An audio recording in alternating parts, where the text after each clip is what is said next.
여러분, 어느덧 2024년도가 거의 다 끝이 나갑니다. 앞으로 3번의 주일 예배만 더 드리면 우리는 2025년도를 맞이하게 되겠죠. 이처럼 2024년도의 끝을 우리 함께하고 있는 여러분들에게 한 가지 질문을 드리고 싶습니다. 여러분, 2024년도 올 한 해 동안 여러분 참 많은 일들이 있으셨을 텐데요. 그 많고 많은 일들 중에 여러분께서 가장 자랑하고 싶으신 일, 가장 내 인생에서 이번 2024년도 인생에서 가장 나타내고 싶으신 일, 가장 드러내고 싶으신 일이 있다면 어떤 일이신가요?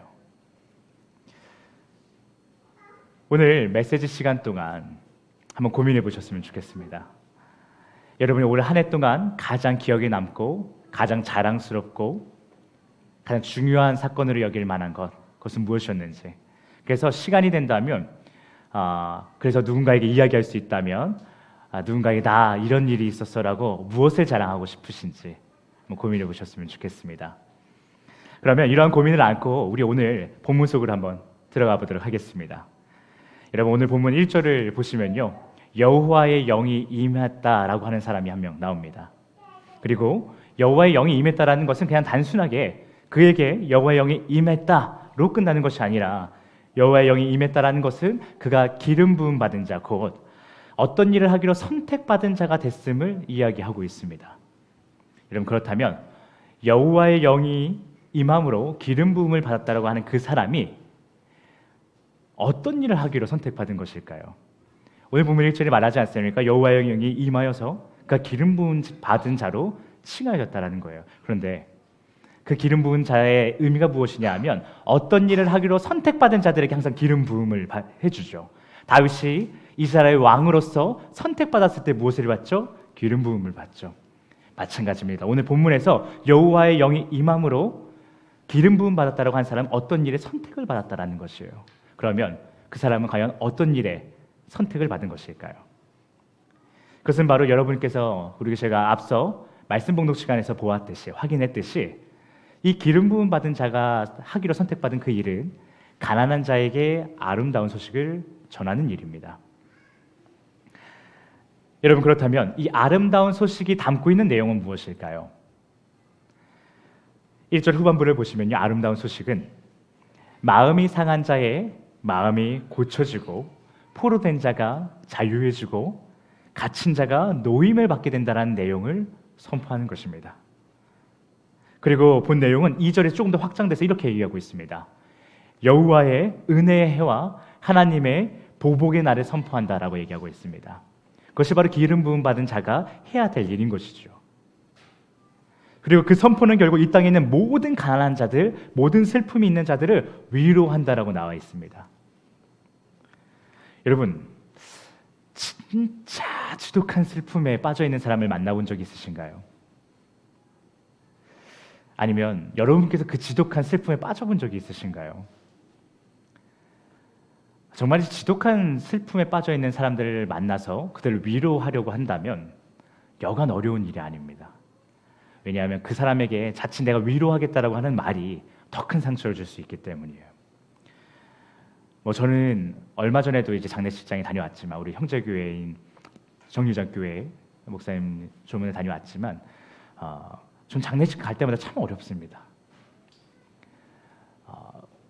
무슨 말을 해야 될까? 무슨 말이 의미가 있을까? 만약에 내가 저 상황이라면 내 가족이, 내 부모가, 내 조부모가 돌아가셨다면 그 상황에서 내가 무슨 말을 들었을 때 위로가 될 수 있을까? 아무것도 위로되지 않을 것 같은 거예요. 물론 여러 가지로 우리가 위로를 받고 또 위로를 하는 상황들을 우리가 눈으로 목격하긴 하지만 갈 때마다 항상 고민이 됩니다. 어떻게 이들을 위로할 수 있지? 이와 같이 지독한 슬픔에 빠져 있는 사람들을 만나서 위로한다는 것은 참 어려운 일이죠. 그런데 오늘 본문에 나오는 이 아름다운 소식이요, 그 어려운 일을 능히 해낸다는 것 아니겠습니까? 그리고 이러한 사실만으로도 참 대단한 것인데요, 지독한 슬픔에 빠져 있는 사람을 위로해 준다는 것만으로도 참 대단한 일인데요, 더 나아가 오늘 본문 3절을 보시면요, 이 아름다운 소식이 슬픔에 빠져 있는 사람들을 위로하는 것뿐만이 아니라 그것에 그치는 것이 아니라 그들에게 화관을 준대요. 그들에게 기쁨의 기름을 부어줌으로 그들의 슬픔을 대신하게 만든대요. 찬송의 옷을 입혀줌으로 그들의 슬픔을 대신하게 만든대요. 여기서 대신한다라는 것은요, 그것이 그 슬픔이 여전히 있는데 다른 것을 준다는 것이 아니라 완전히 그의 삶에 그 슬픔이 밀려나갈 수 있도록 찬송의 옷과 기쁨의 기름과 화관을 준다라는 거예요. 기쁨이 충만하게 해준다라는 거예요. 슬픔이 빠져있는 사람들, 그래서 정말 모든 것을 놔버리고 싶은 사람에게 잠시나마 위로를 주는 것도 참 대단한데, 그랬던 그 지독한 슬픔에 빠져있는 사람이 기쁨이 됐다라는 거예요. 이게 얼마나 놀라운 일입니까? 오늘 본문에 있는 이 아름다운 소식이 그만한 힘이 있다라는 것이에요. 오늘 본문 1절부터 3절은요, 우리에게 말해주고 있습니다. 오늘 본문에서 말하고 있는 이 아름다운 소식이요, 그 소식을 듣고 믿는 모든 자들이 이 땅을 살아가면서 저마다 가지고 있을 만한 상한 마음, 포로처럼 자유함이 없는 인생, 갇혀있는 것만 같은 그 모든 답답한 것들을 사라지게 하는데, 이 놀라운 변화에는 명확한 방법이 있다고 오늘 본문이 얘기해주고 있어요. 아름다운 소식은 위로해 주는 것뿐만이 아니라 그들이 기쁨을 준다라고 말하는데, 그것에는 방법이 있다라고 또한 오늘 본문이 얘기하고 있다라는 거예요. 명확한 방법이 있대요. 그 방법이 무엇인가 하면요, 아름다운 소식을 듣고 믿게 되면, 그래서 그들이 그 소식을 소유하게 되면 그들이 가지고 있던, 그들이 느끼고 있던 상한 마음이, 구속된 마음이, 답답했던 마음이 핸드폰에서 그냥 사진 하나 지우듯이 버튼 딱 누르면 삭제 돼서 없어진다? 이게 아니라는 거예요. 그렇진 않다라는 거예요. 우리가 하나님 믿으면, 나 하나님 믿을게요, 나 하나님 진짜 믿을게요 하면 갑자기 우리의 상한 마음이 사라지고 답답한 마음이 물러나고, 그렇지 않다라는 거예요. 하나님의 방법은 그것이 아니라는 것입니다. 가난한 자들이, 슬픔이 있는 자들이, 연약한 자들이요,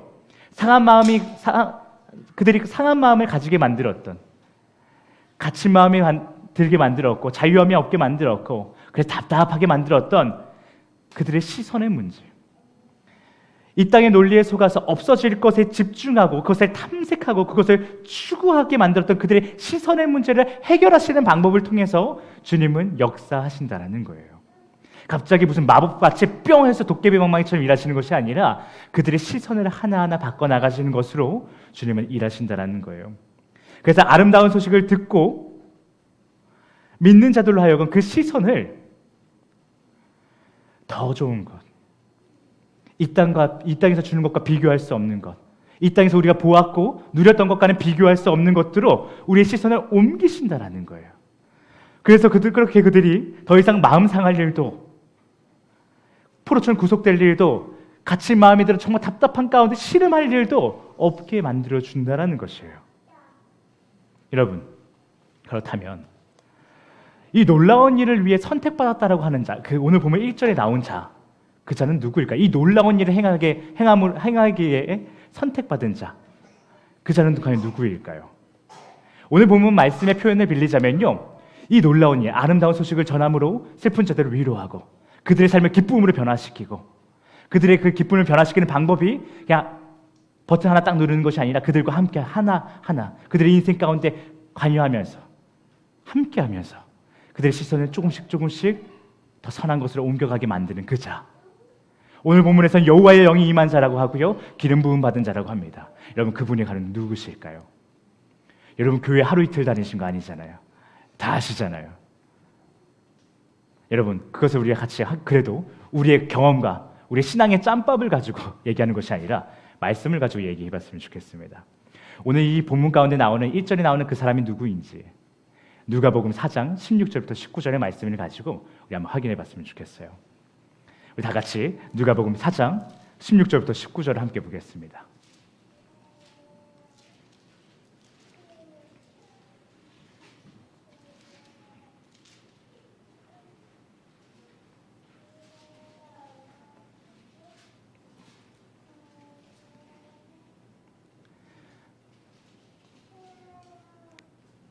자, 누가복음 4장 16절부터 19절 다 같이 한 목소리로 합독해 올리도록 하겠습니다.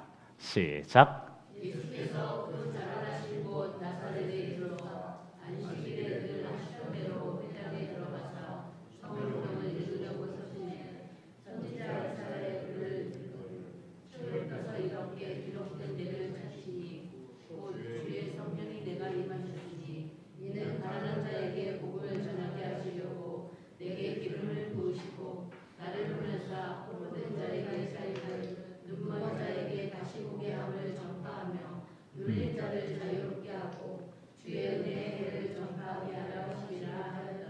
아멘.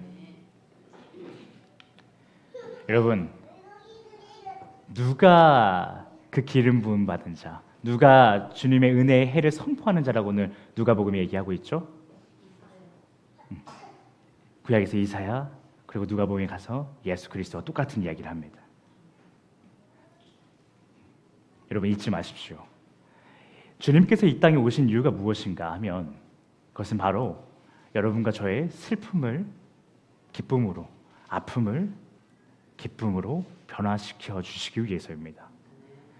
그리고 그 방법은 우리의 시선, 지속적으로 세상의 가치를 추구하며 그것을 계속해서 추앙해 나가는 우리의 시선을 진정한 가치에 집중할 수 있도록 하시는 것이 바로 예수 그리스도의 방법입니다. 그래서 주님은 이 땅에 인간의 몸을 입고 오신 것이에요. 그래서 십자가 죽음과 부활이라고 하는 어쩌면 다소 좀 충격적이고 믿겨지지 않는 일들을 통해서 우리의 시선을 바꿔주시는 거예요. 그 정도가 아니면 그들이 그 세상의 가치에 찌들어 있고 집중되어 있는 시선을 바꿀 수가 없었던 것이에요. 그런데 여러분, 우리 질문 하나 생기지 않습니까? 예수님께서 이 땅에 오신 이유가 얼마 뒤면 이제 크리스마스인데요. 예수 그리스도께서 오신 이유가, 그리고 그가 이 땅에서 하신 일이 우리의 슬픔을 대신해서 화관을 주시고 기쁨의 기름을 부어주시고 찬송의 옷을 입혀주심으로 우리가 더 이상 슬픔에 빠져있지 않도록 하시기 위해서 오셨다라고 하는데, 여전히 우리가 왜 답답함과 슬픔 가운데 싸움하고 있을까요? 왜 우리의 인생에는 여전한 답답함과 알 수 없는 슬픔들이 여전히 있을까요? 여러분, 주님께서 우리를 자유하게 하시겠다고 계획하시고 이 땅에 인간으로 오셨어요.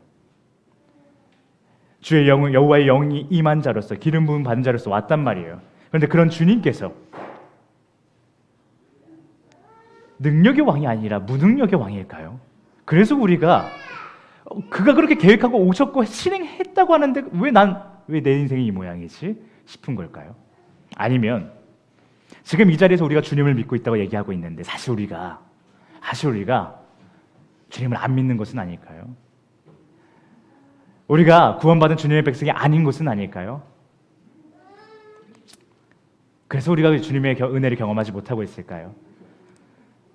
여러분, 아니죠. 일단 먼저 첫 번째, 주님은 능력의 왕이 맞습니다. 우리가 아무리 뭐라고 떠들어도 주님 능력 없어요. 왜 내 인생이 이 모양입니까? 주님이 능력이 있으면 이라고 말해도 주님은 미쁘신 분입니다. 언제나 영광받기 합당하신 분이라는 얘기예요. 또한 저는요, 여러분과 저의 믿음이 진실하다고 말하고 싶습니다.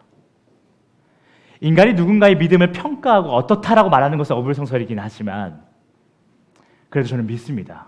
우리 헤이스 모든 구성원 한 사람 한 사람이 주님을 향한 믿음을 가지고 있고 그 믿음이 정직하다라고 믿고 있습니다. 그렇다면 무엇이 문제인가요? 무엇이 문제일까요? 오늘 우리는 아기 예수께서 태어나신 것을 기념하는 성탄절, 그것을 기다리면서 그의 오심은 무엇이며 그가 행하신 바는 무엇인가, 그로 인해 우리가 무엇을 얻었는가 라는 것을 끊임없이 묵상하는 대림절 두 번째 주일을 맞이하고 있습니다. 그렇기 때문에 다시 한번 고민해 볼 필요가 있습니다. 그의 오심은 무엇이었고, 그가 그래서 와서 무엇을 하셨고, 그래서 내가 지금 무엇을 누리고 있는가. 여러분과 저는 예수님께서 들려주신, 그리고 그가 보여주시고 완성하신 그 아름다운 소식, 그 소식을 듣고 믿는 성도들인데 왜 우리에게 상한 마음이 여전히 있을까? 혹은 나는 상한 마음에서 이제 벗어났지만 왜 우리 형제자매들은, 왜 나와 함께 신앙생활하고 있는 내 공동체 형제자매는 여전히 그 시름 가운데 아파하고 있을까? 고민해 볼 필요가 있다는 거예요. 여러분, 오늘 이 질문에 대한 답은 본문 4절에 나와 있습니다. 우리 본문 이후에 나오는 4절에 나와 있습니다. 함께 4절 말씀을 보겠습니다.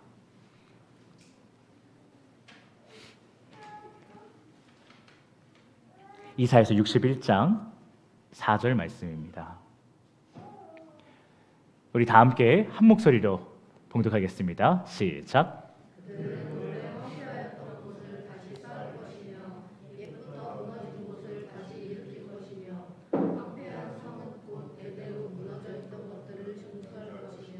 아멘.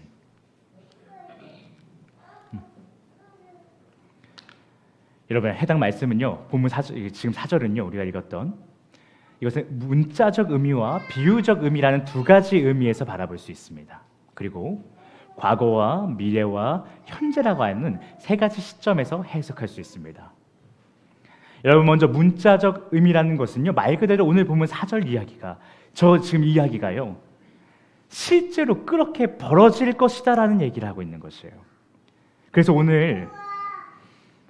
오늘날 해당 말씀을 보고 있는 여러분과 저의 입장에서는 이 본문 4절에서의 이야기가 이미 과거에 실제로 일어났던 일이기도 합니다. 여러분, 이스라엘 백성들의 역사를 한번 떠올려 보시기 바랍니다. 이 나라에서 노예 생활하다가 저 나라에서 노예 생활하다가 그렇게 끊임없이 노예 생활하다가 그들이 무엇을 하러 갔죠? 고향에 돌아가서 무엇을 하게 되나요? 성벽을 재건하게 됩니다. 그리고 4절 말씀은요, 과거에 이스라엘 백성들에게 실제로 그렇게 벌어졌던 것처럼 노예 생활을 하다가 황폐했던 곳을 다시 돌아가서 그들이 자신들의 무너진 성벽들을 쌓아 올린 것처럼 미래에는요, 예수님께서 재림하시고 새 예루살렘을 건설하시는 것으로서 다시 한번 실제할 일이라고 오늘 본문은 얘기하고 있는 것입니다. 문자적으로 실제로 있을 일이라는 것이에요. 그래서 정말로 있었고요. 미래에 예수 그리스도가 오셔서 자신의 온전한 나라를 세우실 것이라는 그 약속, 그것은 사실이라는 것을 본문이 얘기해주고 있는 것이에요. 또한 4절 말씀은요, 비유적 의미에서 현재라는 시점에서는 이런 의미가 있습니다. 그것은 바로 정말 예수께서 온몸으로 전하신 아름다운 소식, 그 복음을 듣기만 하는 허다한 인간 중에 하나가 아니라 그것을 믿는 주의 백성들이요, 그들의 삶에는요, 마치 이스라엘의 성벽이 무너지고 그들이 세상의 노예가 됐다가 고향으로 다시 돌아와 자신의 성벽을 재건하였듯이 오늘날 주님의 백성들은 경건이 무너져 주님을 떠나고 그렇게 세상의 노예가 되었던 자신들의 삶을 돌이켜 주님의 품으로 다시 돌아와서 경건이라는 성벽을 다시 한번 재건한다라는 말씀을 오늘 본문 4절에 얘기하고 있는 것이에요. 여러분, 그렇다면 질문합니다. 그렇다면 질문 드리겠습니다. 사랑하는 우리 헬스교회 성도 여러분, 여러분 삶에 경건이 회복되어 있습니까? 예수 그리스도께서 이 땅에 오신 이유, 아름다운 소식을 전하는 것입니다. 그래서 그것을 통해서 우리의 경건의 벽을, 경건의 그 성벽을 회복시키는 것이래요. 그래서 그 성벽 가운데 안전함을 누리게 하시기 위해서 오셨대요. 그렇다면 우리는 질문해야 됩니다. 과연 예수의 그 아름다운 소식을 듣고 믿고 있는 내가 그 예수 그리스도의 소식을 듣고 믿음으로 경건의 벽을 회복시켰는가?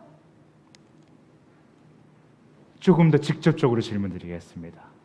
여러분, 매일 말씀 읽고 계십니까?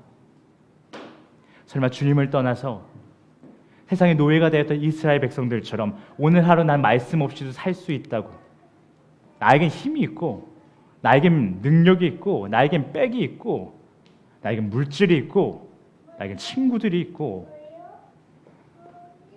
혹시 그렇게 생각했던 이스라엘 백성들처럼 우리 또한 교만하고 있지는 않습니까?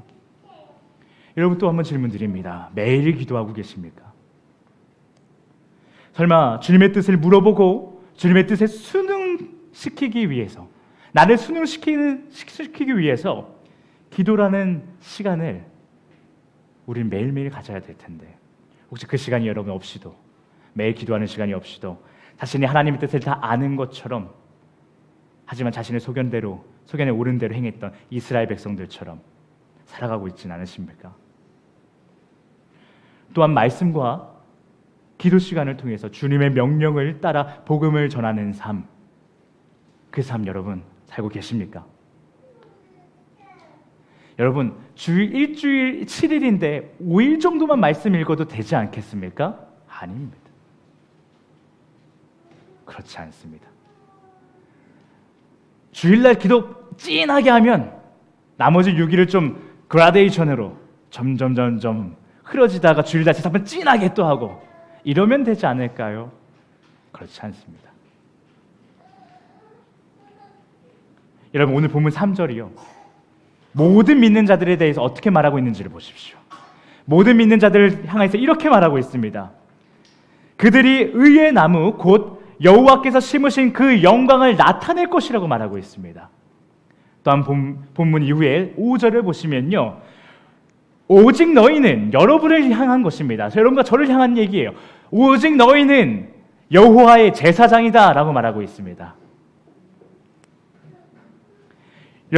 여러분과 제가 여호와께서 심으신 의의 나무 예수 그리스도의 십자가를 나타내는 인생, 그리고 그 예수를 매일매일 예배하는 예배자, 제사장으로 살고 있지 않다면,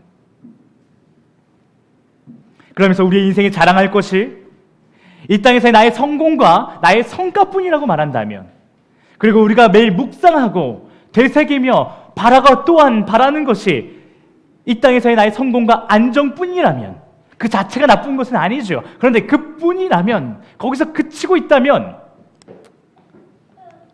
여러분, 그러한 우리의 인생은 노예로서의 삶이 해방되었음에도 불구하고 아니야, 나는 노예야, 난 여전히 노예야 라고 말하고 있는 삶과 다르지 않습니다.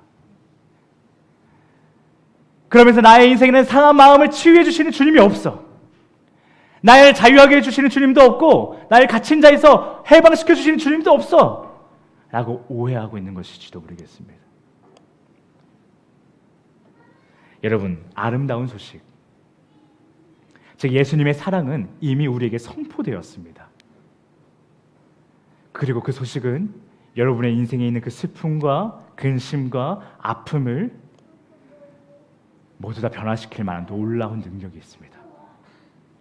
그런데 그 아름다운 소식을 듣고 믿는 자로서 그 혜택을 받는 것은요, 혜택을 받는 것은 그냥 그 아름다운 소식을 듣고 마음으로 동의하고 감사합니다 주님 하는 것으로 얻을 수 없습니다. 우리 이 지점을 잘 주목해야 됩니다. 믿으면 되죠. 그렇지 않습니다. 과거에 이스라엘 백성들이 성벽을 재건할 때를 떠올려 보십시오.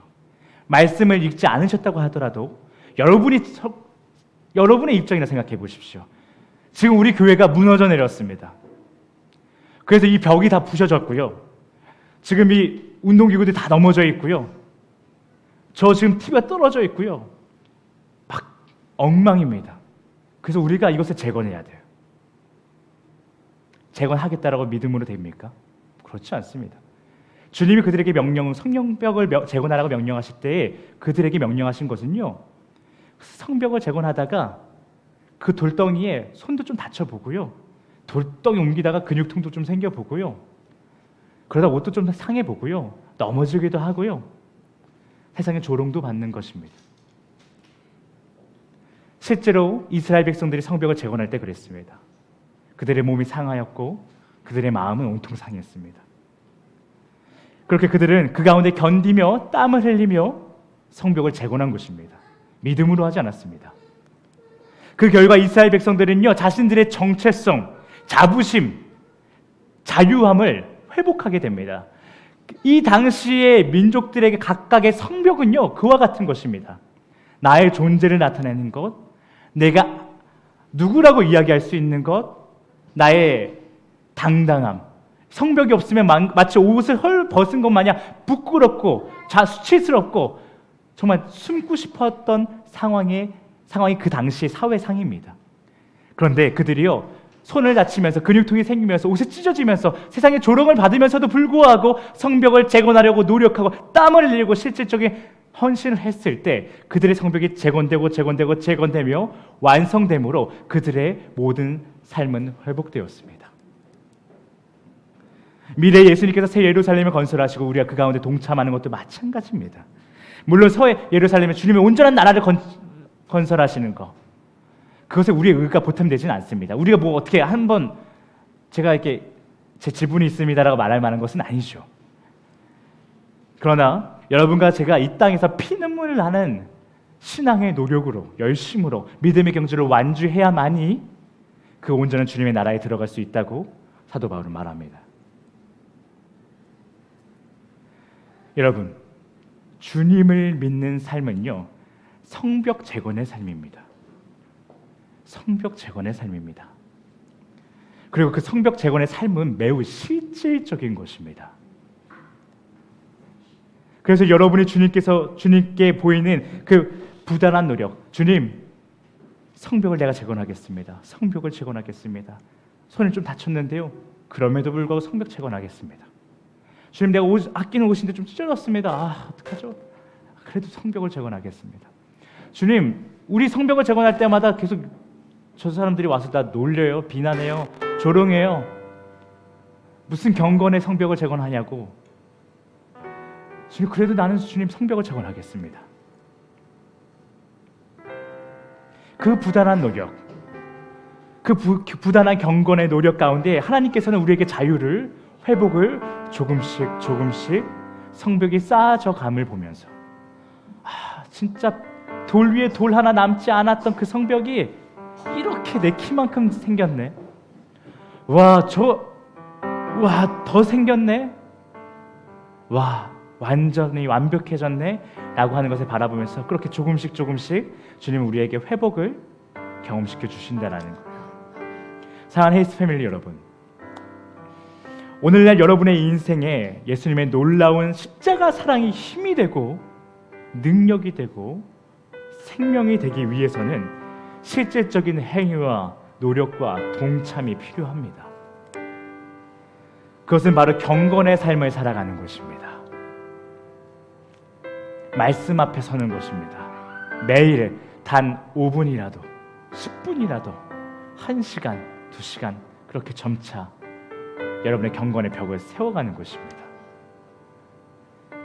또한 기도로 나의 바램을 내려놓고 주님의 뜻을 구하는 것입니다. 그렇게 오늘도 의의 나무인 예수 그리스도의 십자가를 이 땅에 한 걸음 한 걸음 나아가 보여주는 것입니다. 저 이방인들이 무너진 성벽을 보고 저기가 이스라엘 땅이라고 알 수 있었겠습니까? 100m 앞에서는 알 수 있었겠죠. 하지만 저 수천 킬로미터에서는 알 수 있었겠습니까? 없죠. 그러나 이스라엘 백성들이 성벽을 쌓습니다. 계속 높아져.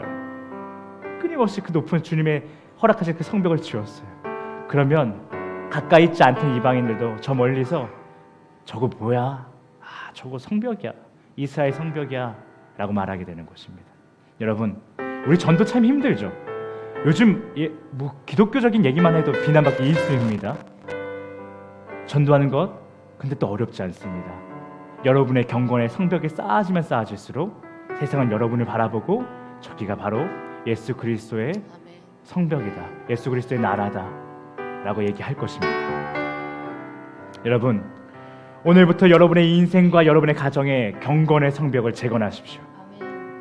그 일을 위해 오늘 셀 모임 시간에 다른 것 하지 마십시오.